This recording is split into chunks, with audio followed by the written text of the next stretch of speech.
How I caught the virus. آغاز جو ہے وہ اس طرح سے ہوا کہ میری ٹانگوں میں بہت ایکسٹرا آرڈینری درد تھا، جیسا کبھی میں نے پہلے فیل نہیں کیا. میرا چلنا پھرنا، اٹھنا بیٹھنا، رکوع کرنا، سجدہ کرنا بہت مشکل ہو گیا تھا، لیکن مجھے پتہ نہیں تھا کہ یہ علامات ہیں کووڈ کی. 2-3 دن ایسے رہا، اس کے بعد مجھے ڈرائی کف سٹارٹ ہو گئی اور ساتھ ہی مجھے فیور ہو گیا جو کہ 101 سے ابو تھا.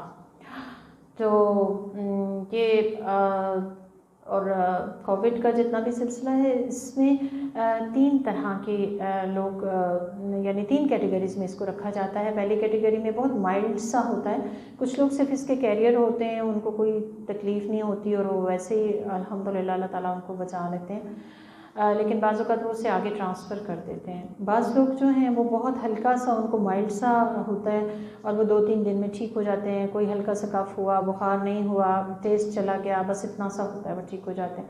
جو میڈیم ہے مجھے وہ ہوا، اور اس میں یہ تھا کہ تقریباً ساری ہی علامات، ساری ہی کیفیات مجھ پہ گزری، لیکن الحمدللہ کہ یہ نوبت نہیں آئی کہ مجھے ہاسپٹلائز ہونا پڑے. مجھے بریتھنگ کا پرابلم ہوا لیکن وہ اتنا شدید نہیں تھا کہ میری آکسیجن کی جو ہے انٹیک وہ کم ہو جائے کہ مجھے ہاسپٹلائز ہونا پڑے. تیسری جو اس کی کیٹیگری ہے وہ تھوڑی سی شدید ہے. اس میں یہ ہے کہ جب آپ کی سانس، سینے میں درد زیادہ فیل کریں، اور ایک ہوتا ہے پلس آکسی میٹر جو کہ ادھر لگایا جاتا ہے آپ کی انگلی پہ، جس سے کہ آپ کی سیچوریشن پتہ چلتی ہے آکسیجن کی، وہ 94 تک ہونی ضروری ہے. اگر اس سے کم ہو جائے تو پھر ہاسپٹلائز ہونا چاہیے. ادروائز یہ جو بیماری ہے اس کو خود ہی مینیج کرنا چاہیے، کیونکہ ابھی تک اس کی کوئی دوا تو نہیں ہے، صرف اس کو مینیج ہی کرنا ہوتا ہے. آکسیجن کے حوالے سے اس کے لیے ضروری ہے کہ پھر ہاسپٹلائز ہوا جائے اور آکسیجن کی فراہمی کو یقین بنایا جائے جو پیشنٹ ہے اس کے لیے. تو بہرحال اس کے بعد مجھے فیور ہو گیا، ڈرائی کف ہوا، ساتھ ہی مجھے ڈائریا اور وومٹ سٹارٹ ہو گئی، اور مجھے سمجھ آ گئی کہ مطلب میں اس کا شکار ہو گئی ہوں. اور اس کے ساتھ ساتھ یہ تھا کہ رات کو سردی لگ کے بخار چڑھتا تھا، اور اتنی شدید پین یعنی جو صرف ٹانگوں میں تھی وہ اب صرف ٹانگوں میں نہ رہی بلکہ سر سے پیر تک پورا جسم اس طرح سے درد کا شکار ہوا گویا کہ ساری ہڈیاں اکٹھی ٹوٹ رہی ہیں.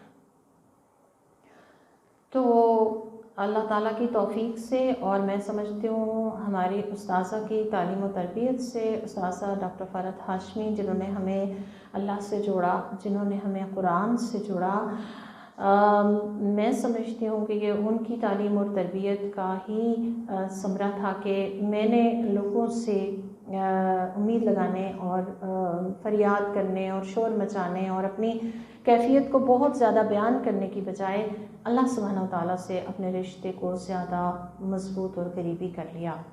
اور وہ اس طرح سے کہ میں نے اس سارے ڈیوریشن میں اس وقت بھی جب کہ میری زبان بھی مجھ سے ہلائی نہیں جا رہی تھی، تو میں استغفار مسلسل اللہ تعالیٰ کے آگے کرتی تھی، اور یہ سوچتے ہوئے کہ اگر میری زبان سے نہیں بھی ادا ہو رہا، لیکن یہ ہے کہ اللہ سبحانہ تعالیٰ تو دل کی پکار بھی سنتے ہیں، اور جو دل میں ذکر کرتا ہے اس کا اجر جو ہے وہ اور بھی 70 گنا زیادہ ہوتا ہے.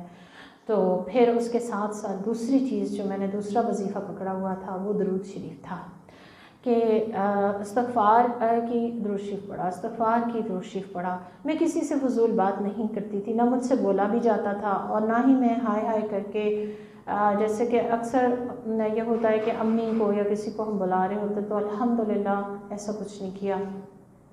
اور بس مجھے یہی تھا، اللہ تعالیٰ پہ پورا بھروسہ تھا، مجھے یقین تھا کہ اگر اللہ تعالیٰ نے میری زندگی لکھی ہے تو اللہ تعالیٰ بچا دیں گے، لیکن اگر اللہ تعالیٰ مجھے زندگی دیں تو اللہ کرے کہ یہ جو امتحان جس سے اللہ تعالیٰ مجھے گزار رہے ہیں، اللہ کرے کہ یہ میرے گناہوں کی معافی کا ذریعہ بن جائے، یہ اللہ کے قرب کا ذریعہ بن جائے میرے لیے. تو اس کے لیے ضروری ہے کہ انسان صبر کا دامن نہ چھوڑے.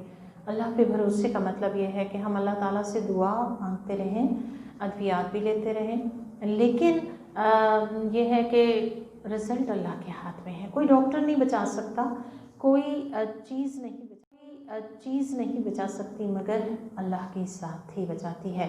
تو ایسے میں ٹیسٹ چلا جاتا ہے، وہ بھی میرا چلا گیا، بالکل کچھ کھایا پیا نہیں جاتا تھا، لیکن جو غذا مجھے قوت دیتی رہی وہ یہی تھی صبح شام کے اذکار۔ الحمدللہ میں نے نمازیں جمع کر لیں، لیکن نماز اللہ تعالیٰ مجھ سے ادا کرواتے رہے، اللہ تعالیٰ قبول فرمائے، وہ کوئی مس نہیں ہوئی۔ اور جتنی بھی طبیعت خراب رہی اس میں نے آپ کو میں پھر بتاؤں گی کہ استغفار اور درود شریف، اس نے مجھے بہت سہارا دیا، مجھے قوت دی۔ میری اصل غذا یہی تھی، کیونکہ بندہ مومن کی اصل غذا صرف جسمانی نہیں ہوتی بلکہ روحانی ہوتی ہے۔ جب اس کا اندر ایمان اور توکل اللہ پہ پورا بھروسہ اور یقین بڑھ جاتا ہے تو یہ چیز انسان کو بہت قوت عطا کرتی ہے، وہ ایک غیر مرئی قوت ہوتی ہے جو میں سمجھتی ہوں ہم سب کی ضرورت ہے، اور دعا بھی یہ ہے کہ اللہ تعالیٰ ہمیں وہ عطا کرے۔ اس حوالے سے آئی واز ویری بلیسڈ کہ مجھے بہت اچھا جو ہے وہ اللہ تعالیٰ نے رہنمائی فراہم کر دی ادویات کے حوالے سے، جو مجھے ضرورت تھی انہوں نے مجھے بہت بینیفٹ کیا۔ میں انشاءاللہ اگلی ویڈیو میں آپ کو وہ بھی بتاؤں گی۔ السلام علیکم۔